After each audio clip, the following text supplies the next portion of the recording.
Hello বন্ধুরা, আজকে একটা নতুন রেসিপি আপনাদেরকে দেখাবো, শেয়ার করবো একটা। সেটা কিরমভাবে হয় সেটা আপনাদেরকে দেখাবো। 3-4 ঘন্টা আগে এই ভিজিয়ে রাখা আছে, দেখুন সেই দুপুরেই ভেজানো। মসুর ডাল আর ছোলা ডাল দুটোই থাকে। এটা ভিজিয়ে রাখা, এবার এটা বেটে নেব। বেটে তারপরে এর মধ্যে কি কি পড়বে সব দেখাবো আপনাদেরকে, ভিডিওতে থাকবেন। এই দেখুন, ছোলা ডাল আর মসুরি ডালটা যেটা ভেজানো ছিল একটু বাটা হয়ে গেল। এখন এর মধ্যে রসুন, কাঁচা লঙ্কা একটু এখন এইখানে আছে বাটা, ওর মধ্যে মিশিয়ে একসঙ্গেই বাটা হয়ে যাবে। একসঙ্গে এর মধ্যে মিলিয়ে বাটা হয়ে যাবে। তারপরে বাটা হয়ে গেলে তারপরে দেখাবো আর কি কি হবে। দেখুন পুরো বাটা হয়ে গেল। এবার একটু হলুদ আর নুন দিয়ে দেবো।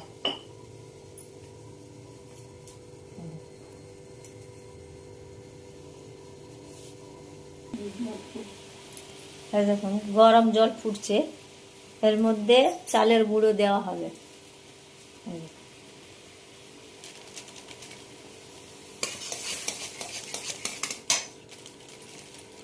চালের গুঁড়ো দিয়ে ঘুলে দেওয়া হবে। আপনি যত বানাতে চান, 250 বা 500, যত আপনার বাড়িতে ফ্যামিলি আছে বানাতে পারে। এই গরম জলে এমনি করে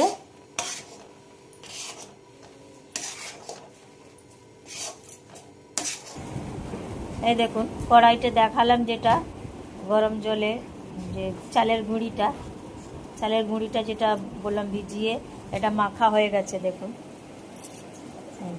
বেশি নরমও না বেশি টাইটও না, সমানভাবে মাখা হবে। একটু সুষুম গরম জল দিয়ে দিয়ে মাখা হয়। এই দেখুন কি সুন্দর মাখা হয়ে গেছে। এবার একটা ভেজা কাপড় দিয়ে ঢেকে এর মধ্যে রেখে দেওয়া হবে। ভালো করে ঢেকে রেখে দিয়ে একটু ভালো একটু নরম হয়ে যাবে, একটুখানি বেশি না, এই 10 মিনিট একটু ঢেকে রেখে দেব।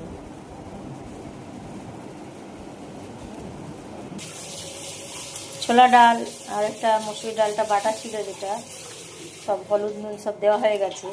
লাস্টে একটু ধনে পাতা দিয়ে এটা ভালো করে কেটে নেব, এরকম করে চামচ দিয়ে ভালো করে মেখে নেব। মেখে তারপরে আপনাদেরকে ওইটা চালের গুঁড়ো ঢাকা দিয়ে রেখেছি, তবে একটু কিরমভাবে ভরতে হয় ওর মধ্যে পুরটা, এটা পুরটা কিরম ওর ভরতে হবে সেটা দেখাবো।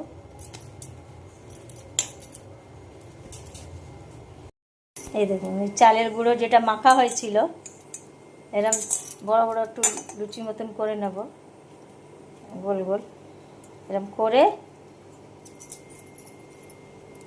গোল গোল করে ওই আটার মধ্যে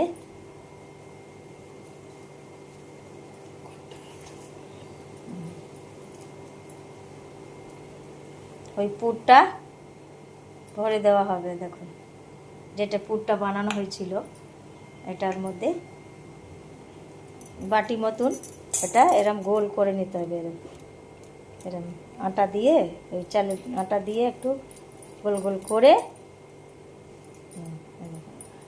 আটার মধ্যে এরম ডুবিয়ে এরম গোল গোল করে নেব।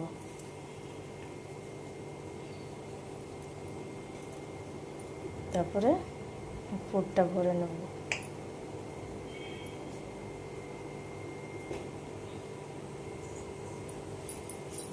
এই দেখুন এইসব কত ভরা আছে।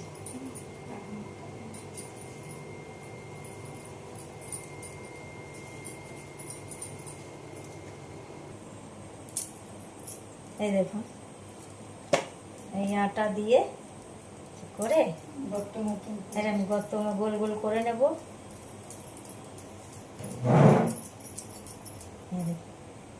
এরকম গোলের মতন করে আরো পাতলা করে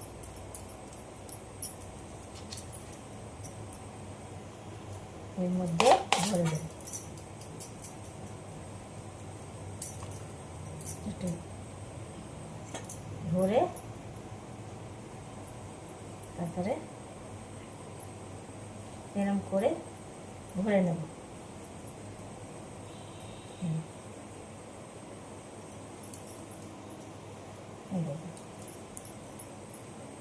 এরকম করে ভরে নেব, গোল করে ভরে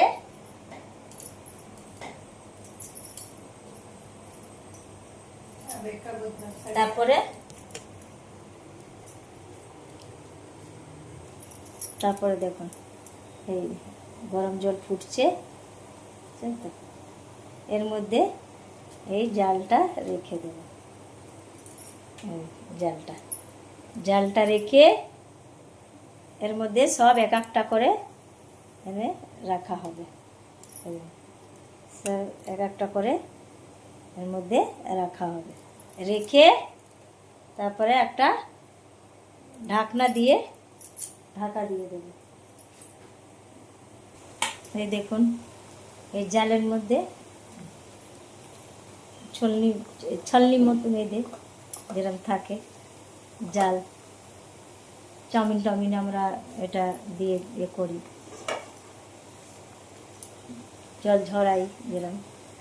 আর তারপরে এইটা ঢাকা দিয়ে দেবে, ঢাকা দিয়ে এই গরম জলের ভাপে টাইট হয়ে যাবে, খুব ভালো খেতে দারুণ লাগে। আপনারা বানিয়ে দেখবেন, আপনারা একটু করবেন, বানিয়ে দেখবেন, চেষ্টা করবেন, ঠিক হবে।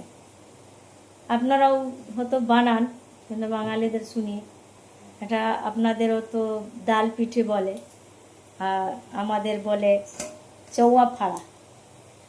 এটা আমাদের হিন্দুস্তানি বলে, বিহারিতে চৌয়া ফাড়া। আপনাদের কি বলে সেটা কমেন্টে জানাবেন। আমি তো শুনেছি কি আপনারা এটা ডালের পিঠে বলেন, জানি না কি বলেন, সেটা কমেন্ট করে জানাবেন। ঠিক আছে বন্ধুরা, এবার আস্তে আস্তে হোক, ভাপে মানে সিদ্ধ হয়ে যায়, ভালো হয়ে যাবে, গরম জলে ভাপে হয়ে যাক, তারপরে আপনাদেরকে দেখাবো কিরম হয়েছে। ঠিক আছে বন্ধুরা, টাটা, আবার নেক্সট ভিডিওতে দেখা হবে। Good night.